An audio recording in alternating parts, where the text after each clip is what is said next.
बच्चों, आज के इस वीडियो में हम लोग ज्योमेट्री पोर्शन में क्लास 10th के जो ज्योमेट्री पोर्शन है उसमें एक चैप्टर है त्रिभुज।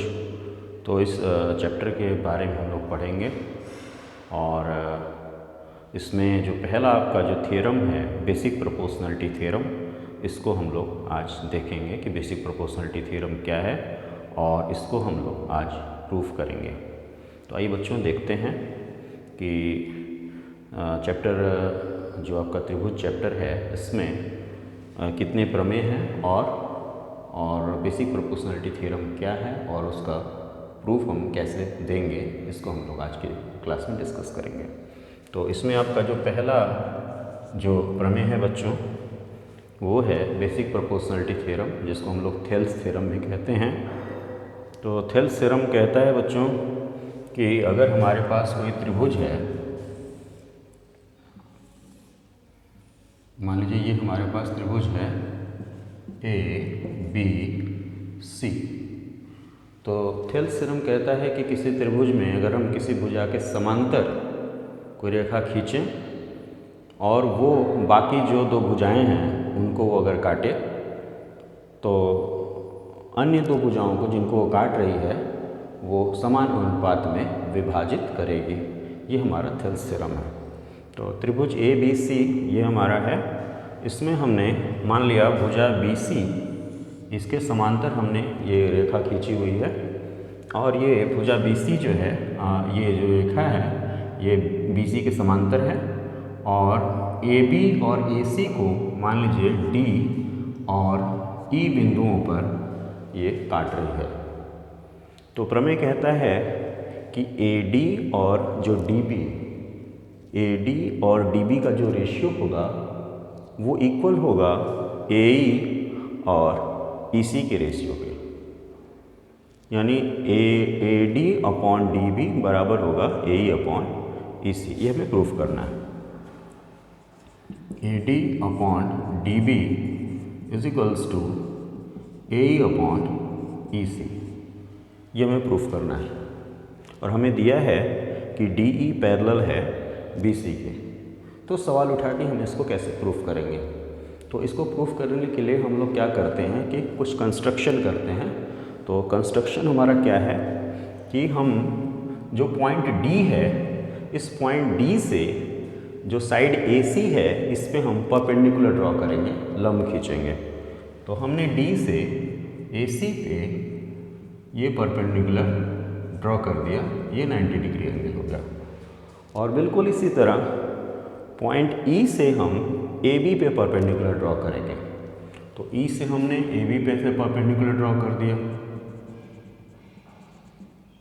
ये 90 डिग्री। और एक कंस्ट्रक्शन और करेंगे कि हम B और E को ज्वाइन करेंगे, साथ ही साथ D और C को ज्वाइन करेंगे। तो B E को हमने ज्वाइन कर दिया और D C को ज्वाइन कर दिया। इतना काम हमको कंस्ट्रक्शन में करना है। अब हमें प्रूफ करना है कि AD अपॉन DB इक्वल है AE अपॉन EC के।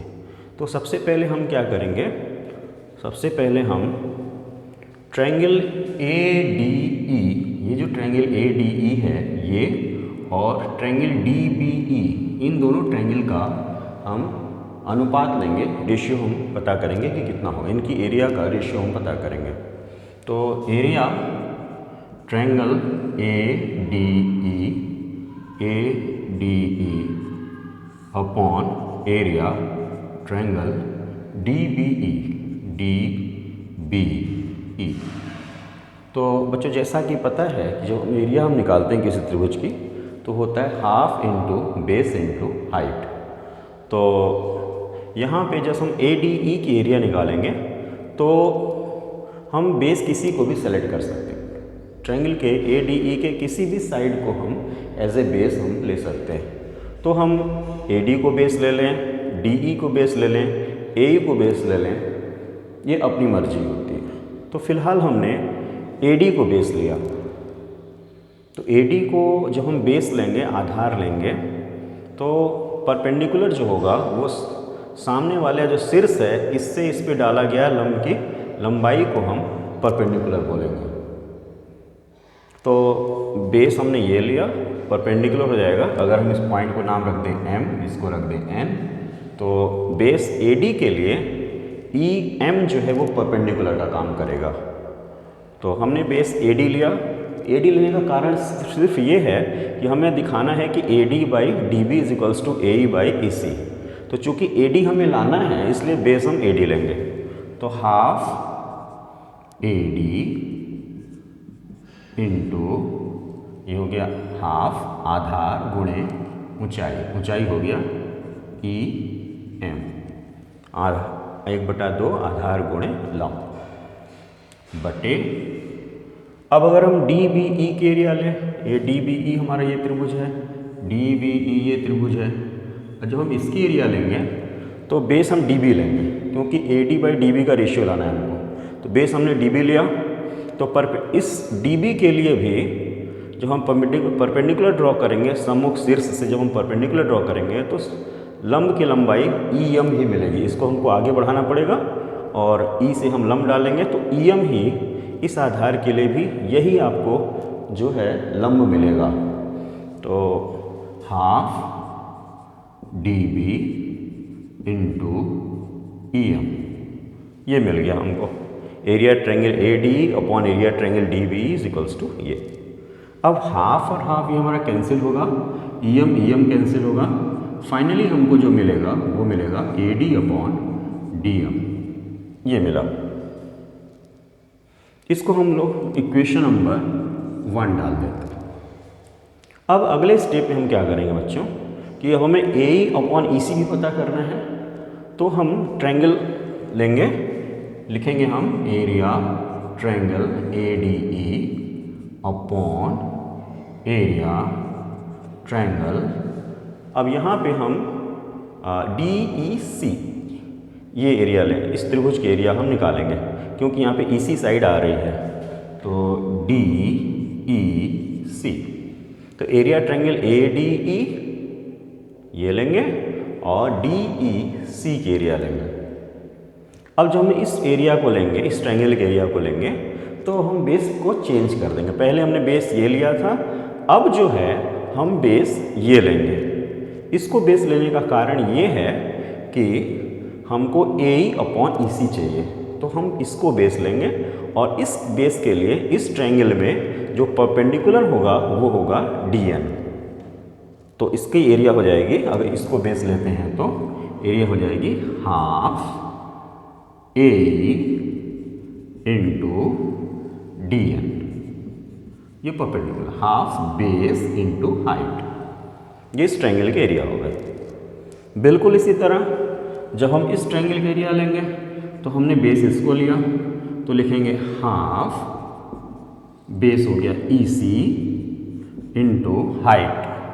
तो इस बेस के लिए ये ट्रायंगल हमारा है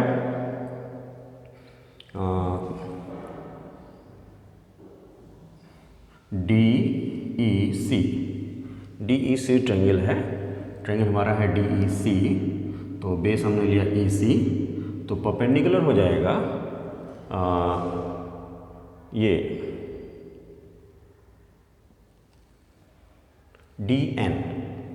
DN हमारा परपेंडिकुलर हो जाएगा।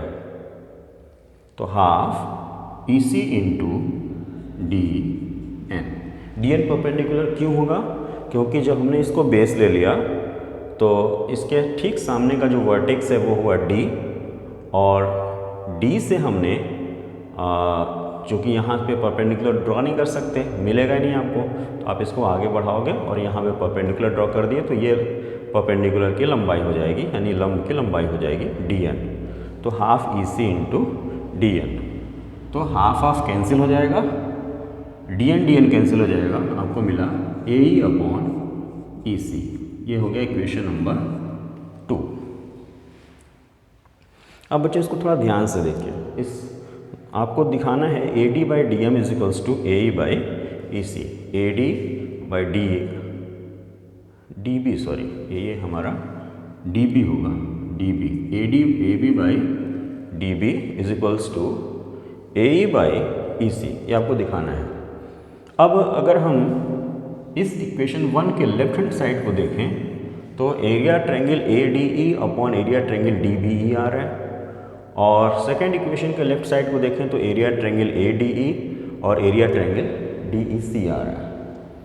हमें इन दोनों को बराबर दिखाना है, तो अगर ये दोनों बराबर हो जाएं तो निश्चित तौर पे ये वैल्यू बराबर होगी। तो अब ये बराबर कैसे होंगे? तो ये जो न्यूमरेटर है, जो अंश है, ये तो बराबर है, ए डी ई यहाँ भी है, ए डी यहाँ भी है। जो हर है इसको थोड़ा आपको ध्यान से देखना है। Area triangle D B E, area D B E ये एरिया, और डी ई सी ये एरिया, इसको हम लोग थोड़ा जिग जैग करके देख लेते हैं। एक ये ट्रायंगल है और दूसरा ट्रायंगल ये है, ये दो ट्रायंगल है। तो अब अगर इन दोनों ट्रायंगल को देखा जाए तो दोनों ट्रायंगल का बेस सेम है, डी ई, यही बेस है हमारा दोनों ट्रायंगल का। और ये दोनों ट्रायंगल जो हैं सेम पैरेलल लाइंस के बीच में हैं। डी ई और बी सी के बीच में ये ट्रायंगल भी आ रहा है सेम बेस डी ई पे, और डी ई और बी सी इन पैरेलल लाइंस के बीच में सेम बेस डी ई पे डी सी ई ट्रायंगल भी आ रहा है। तो जैसा कि आपको पता है कि अगर हमारे पास दो पैरेलल लाइंस हैं, दो समांतर रेखाएं हैं, तो एक ही आधार पे जितने भी हमारे ट्रायंगल फॉर्म होते हैं, ये सब ट्रायंगल्स की एरिया इक्वल होती है। ये वेल नोन फैक्ट है। तो इसका मतलब बेस इक्वल है और सेम पैरेलल लाइंस है, उसमें एक ट्रायंगल ये बना, दूसरा ट्रायंगल इसी बेस डी ई पे ये बना, तो डी बी ई की एरिया और डी सी या डी ई सी ई की एरिया, दोनों की एरिया सेम होगी। यानी ये एरिया और ये एरिया सेम होगी।